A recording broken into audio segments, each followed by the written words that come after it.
the GST Council meet that's going to happen today and tomorrow.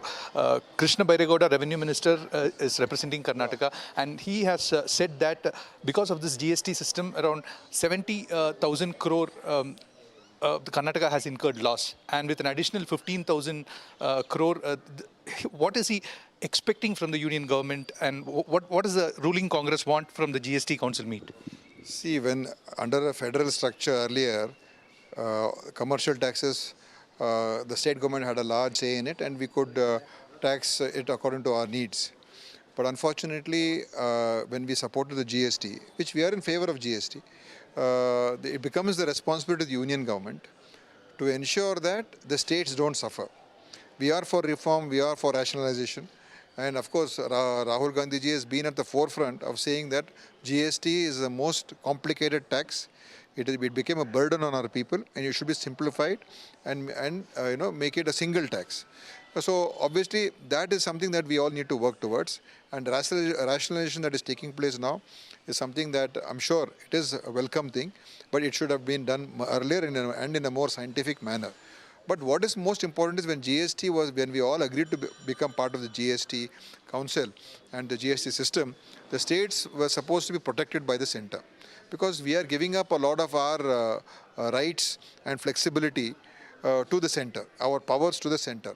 So now it is totally dependent upon the center and to ensure that the tax revenue doesn't fall or there is a shortfall for the states. And for that, I think Government of India has to step in, and they have to ensure that states don't suffer, and they have to evolve some mechanism for this.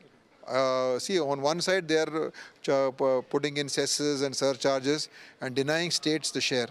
It's going completely to the center. So they have to stop doing that.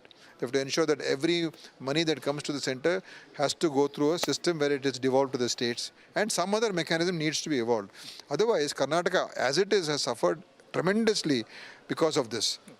One is GST, the way it is structured, we took a hit. Second, central government tax devolution. We took a big hit. They have been denying our state the rightful share of taxes. And now third, now with this rationalization, we're going to take another big hit.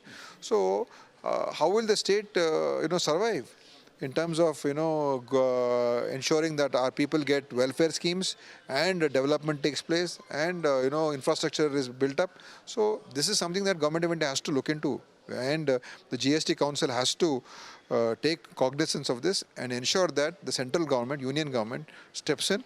Otherwise, there's no meaning of this federal structure then. Okay. If states have got no powers and they're helpless, then then it becomes a very, very a serious matter of grave concern then.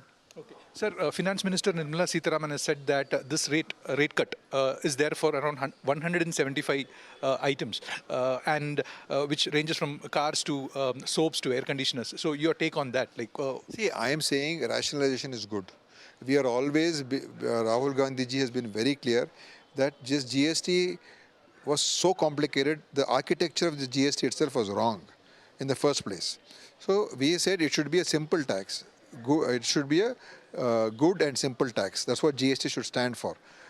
So they complicated it. Now they're trying to rectify it. Yeah, and we will support rectification measures. But like I said earlier, let them rectify, but at the same time, let them ensure that states don't suffer, because Government of India has got deep pockets. They can, they can raise resources, they can raise money, they can take from Reserve Bank, they can do so many things. But states don't have that that leeway. And today, if we become like slave states to the center, if we become powerless, if we lose our financial independence, state, and we become like servants to the union government, then what is left of a state then? What is the use of having a state government then, when we are literally becoming like beggars? That can't be allowed. So that's what should be mandated, and there should be some sort of a law or some sort of a guideline that is formed, which ensures that all states, not only for Karnataka, this will affect every. BJP ruled states are not talking because they can't afford to talk, but they are also going to suffer. So it is concerning the entire country, our federal structure. Thank you. Thank you so much for that. So that was the Karnataka Health Minister Dinesh Gundu Rao on the GST Council meet and the state's expectation from the meet. With camera person Pavan Kumar, this is Billy Thomas for NewsX, Bengaluru.